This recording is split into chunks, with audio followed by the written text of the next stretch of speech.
अब मैं आप हजरात के सामने बनाते अरबा यानी बनाते मुस्तफ़ा करीम हुजूर की 4 बेटियों का तज़किरा इख्तिसार के साथ करूँगा। पहली बेटी जो रसूलुल्लाह अलैहि सल्लम की हैं उनका नाम है ज़ैनब। बोलिए क्या नाम है? सईदा ज़ैनब। उन्हें शहीदा भी कहा जाता है, शहीदा ज़ैनब, शहीदा ज़ैनब, आगे तज़किरा आएगा। तो ये इनकी विलादत जो है वो उस वक़्त हुई जिस वक़्त रसूलुल्लाह अलैहि सल्लम की उम्र मुबारक तकरीबन 30 साल थी। और यहाँ याद रखें कि ये जो अक़वाल हैं ये मुख्तलिफ ही होते हैं, ये कोई हतमी बातें नहीं हैं, ये पहले की तारीख़ है, इसके अंदर कमी बेशी है, तो ये आखिरी बातें नहीं, ये अंदाज़ा मुअर्रिखीन का जो उन्होंने बयान किया। असल बात कुरान है, असल बात वो है जो रसूलुल्लाह का अपना इरशाद है, जो हदीस मुबारका के अंदर आ गया कि रसूलुल्लाह की 4 बेटियां हैं। आज राफसी इनकी तारीख़ पैदाइश को लेकर, इनकी निकाहों को लेकर कहते हैं देखो जी वो इतने थोड़े अरसे में वो जवान भी हो गई, पैदा भी होगी, निकाह भी हो गए, तलाक भी होगी, ये हो गया वो हो गया। तो ये अकली ढंगोसले हैं। जहाँ कुरान आएगा वहाँ तारीख़ या इस तरह की बातों को जो है कुरान के मुकाबले में नहीं लाया जाएगा, बल्कि उनको कुरान के मुताबिक किया जाएगा। अगर हो जाए तो ठीक है, नहीं तो उन्हें छोड़ दिया जाएगा। तो बात ये असल कुरान है, हम कुरान को देखेंगे।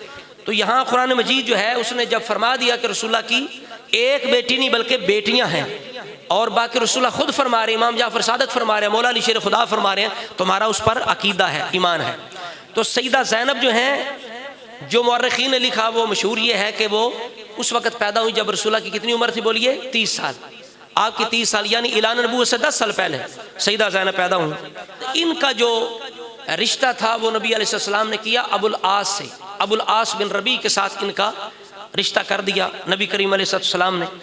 और उस वक़्त जब रसूलुल्लाह ने ऐलान नबूवत किया तो मुशरिकीन मक्का ने इन्हें यह तैश दिलाना चाहा कि तुम छोड़ दो, देखो मोहम्मद ने सल्लल्लाहु अलैहि वसल्लम एक नया दीन जो है उसका इज़हार कर दिया, ऐलान कर दिया है, तो लिहाजा इस रिश्ते को ख़त्म कर दो, तलाक दे दो। तो अबुल आस अपनी बात पे कायम रहे। उन्होंने कहा कि वो उनका मामला है, लेकिन ये मेरा और मेरी बीवी का मामला है, लिहाजा किसी सूरत में मैं सईदा ज़ैनब को जो उनको किसी सूरत में अपने से जुदा नहीं करूँगा। अबुल आस कायम रहे, उन्होंने रसूलुल्लाह की शहज़ादी को तलाक नहीं दी और अपने से जुदा नहीं किया। जब रसूलुल्लाह ने हिजरत फरमाई और 2 हिजरी को ग़ज़वा खैबर हुआ तो रसूलुल्लाह के दामाद अबुल आस जो हैं वो मुशरिकीन मक्का की तरफ से वो आए और वो कैदियों के अंदर थे जो मजबूरन आए। उन्होंने जंग नहीं की, किसी मुसलमान को कत्ल नहीं किया, जिस तरह हुजूर के चचा अब्बास भी थे उन्हीं कैदियों के अंदर, अबुल आस हुजूर के दामाद भी उन्हीं कैदियों के अंदर थे। तो उन्होंने आके जनाब किसी मुसलमान को कत्ल नहीं किया। जब कैदियों के अंदर थे अब रसूलुल्लाह ने यह फैसला किया कि कैदी जो हैं वो फिदिया अदा करें तो हम उन्हें छोड़ देंगे। तो सब ने मक्का में अपना पैगाम भेजा कि हमारे फिदिये के लिए चीज़ भेजो। तो सईदा ज़ैनब उस वक़्त रसूलुल्लाह की शहज़ादी मक्का में थी, उन्होंने वो हार भेजा जो उन्हें उनकी वालदा सईदा खदीजा कुबरा ने शादी के मौका पर दिया। वो हार जब रसूलुल्लाह के सामने आया ना तो रसूलुल्लाह पर रिक्कत तारी हो गई, वो दौर याद आ गया, खदीजा कुबरा की याद आ गई। तो रसूलुल्लाह की हालत देख के सहाबा इकराम भी परेशान हो गए कि या रसूलुल्लाह क्या बात है?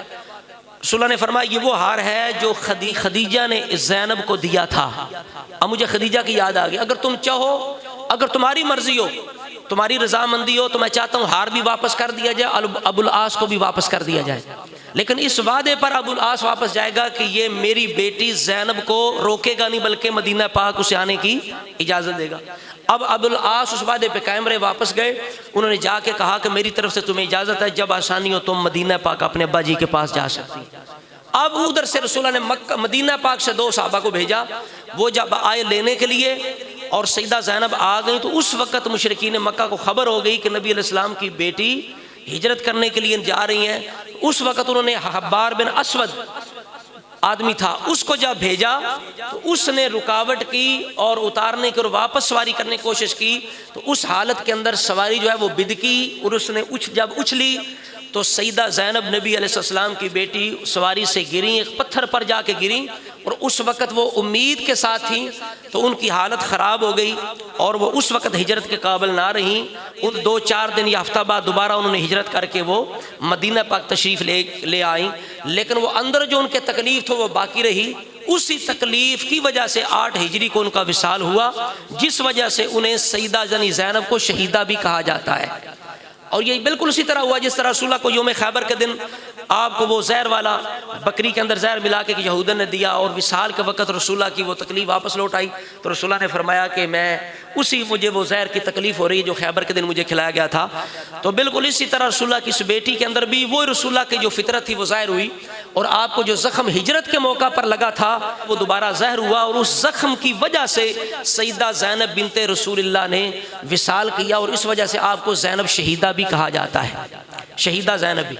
और इस वजह से रसूलुल्लाह ने उनकी यह तारीफ़ की थी, फरमाए हैया खैरु बनाती उसीबत फिया, इससे मेरी वजह से तकलीफ पहुंची थी हिजरत के मौका पर, मेरी वजह से। तो रसूलुल्लाह ने इस अंदाज से उन्हें खैरुल बनात फरमाया, सईदा ज़ैनब को खैरुल बनात फरमाया, और सईदा फातिमा ज़हरा को अफदलुल बनात फरमाया।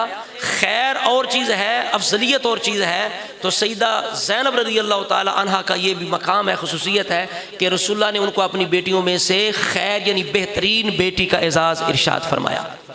सईदा ज़ैनब के जो शोर थे, जागे इन्होंने भी इस्लाम कबूल कर लिया। हुजूर के जो दमाद थे सईदा ज़ैनब के घर वाले अबुल आस बिन रबी रज़ियल्लाहु ताला अन्हु, तो रसूलुल्लाह अलैहि सल्लम ने इनको जब इस्लाम ले आए तो पहले निकाह पे रसूलुल्लाह ने बहाल रखा, पहले निकाह के अंदर। और इन सईदा ज़ैनब से रसूलुल्लाह के एक रसूलुल्लाह का नवासा पैदा हुआ और एक नवासी पैदा हुई, इन्हीं सईदा ज़ैनब से। नवासे का नाम था अली बिन अबुल आस, अली बिन अबुल आस नवासे का नाम था सईदा ज़ैनब से, जिनकी वालदा सईदा ज़ैनब दुख्तर रसूल थी। और ये अली जो थे वो काफ़ी ये सने शऊर को पहुँचे, बल्कि जब फतह मक्का हुआ उस वक़्त ये अपने नाना जान मोहम्मद रसूलुल्लाह के पीछे सवारी पर बैठे हुए थे। और इन्हीं ज़ैनब से एक बेटी हुई जिनका नाम था उमामा बिनते ज़ैनब। ये वो शहज़ादी हैं, रसूलुल्लाह की नवासी हैं कि जब हज़रत ख़तून जन्नत ने विसाल फरमाया, इमाम जाफ़र सादिक जो हैं उन्होंने भी इस बात को बयान किया कि जब रसूल या फातिमा ज़हरा ने विसाल किया तो हज़रत अली को वसीयत की थी कि अली मेरे बाद आपने उमामा बिनते ज़ैनब जो मेरी बहन ज़ैनब की बेटी है उसके साथ आपने निकाह करना है। तो हज़रत अली ने फातिमा ज़हरा के बाद उमामा बिनते ज़ैनब से निकाह किया और उनसे औलाद कोई नहीं हुई। इसलिए उन्होंने कहा कि चूँकि वो मेरी सकी भांजी है, इस वजह से वो हसन हुसैन छोटे थे उस वक़्त, उनके लिए मेरी जगह लेगी, यानी माँ की जगह और शफ़क़त जो मादरी है वो उन्हें उमामा के ज़रिए से हासिल हो सकेगी, लिहाजा मेरे बाद उमामा के साथ निकाह कर लेना। और ये वो हम उमामा हैं, साहबी कहते हैं ये छोटी थी, रसूलुल्लाह के घर में ये परवरिश पाती थी। और उस वक़्त एक दिन मैं गया तो रसूलुल्लाह नमाज़ पढ़ रहे हैं, नफल अदा कर रहे हैं। जब सरकार उठते हैं क़याम के लिए तो अपनी उस नवासी उमामा को उठा लेते हैं और जब सजदे में जाते हैं तो साथ रख देते हैं। ये वो उमामा हैं जिनको रसूलुल्लाह इस तरह प्यार मोहब्बत दिया करते थे। बचपन में शाबी रसूल ने देखा और बाद में फातिमा ज़हरा के बाद हज़रत अली ने इनके साथ निकाह किया।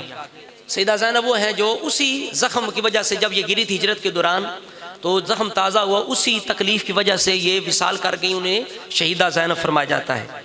अब जब ये विसाल फरमा लिया इन्होंने तो उसको गुस्ल दिया जा रहा था, तो रसूलुल्लाह ने ये फरमाया था ज़ैनब को गुस्ल दो 3 दफ़ा, औरतों से फरमाया ख़वातीन से 3 दफ़ा 5 दफ़ा ये से ज़्यादा, और पानी के अंदर बेरी के जो पत्ते हैं वो मिला लेना, उनका जोश दे के 3-5 या इससे ज़्यादा मरतबा गुस्ल देना। आखिर में काफूर यानी उसके अंदर खुशबू मिला लेना, और जब गुस्ल मुकम्मल हो जाए तो मुझे ख़बर देना।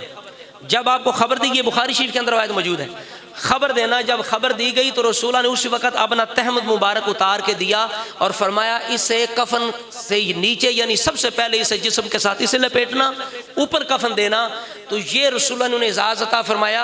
उलमा फरमाते हैं रसूलुल्लाह चाहते तो पहले भी अपना तहमद मुबारक उतार के दे सकते थे कि जब गुस्ल हो जाए उस वक़्त इस तहमद के साथ भी इन्हें कफन देना, लेकिन हुजूर चाहते थे कि ज़्यादा से ज़्यादा बरकत मेरी बेटी को हासिल हो, इधर से इधर मैं अपने जिस्म से अपने तहमद को कपड़े को जुदा करूं, उधर मेरी बेटी के जिस्म के साथ जाके मस हो जाए और उसे पूरी बरकत हासिल हो। और रसूलुल्लाह ने उसके बाद जब दफन का वक़्त आया तो रसूलुल्लाह खुद अपनी बेटी की कब्र के अंदर उतरे, सईदा ज़ैनब की कब्र में उतरे और आप बाहर निकले। पहले आपके चेहरे पर गमगीनी थी, जब बाहर निकले तो आपका चेहरा हशाश था। साहबा ने कहा या रसूलुल्लाह पहले गमगीन थे अब खुश हैं। कहा मुझे अपनी बेटी की कब्र की तंगी याद आ रही थी और मुझे ये फितना कब्र की वजह से परेशान था। मैंने अल्लाह से दुआ की है या अल्लाह मेरी बेटी के लिए कब्र की मंज़िल आसान कर दे। अल्लाह ताला ने मेरी दुआ को कबूल फरमा लिया। तो इस वजह से रसूलुल्लाह अलैहिस्सलाम ने ये एजाज़ जो है सईदा ज़ैनब रज़ियल्लाहु ताला अन्हा को अता फरमाया। इसके बाद जो रसूलुल्लाह की शहज़ादी है उनका नाम है रुक़ैया। दूसरी बेटी का क्या नाम है? सारे बोलिए क्या नाम है?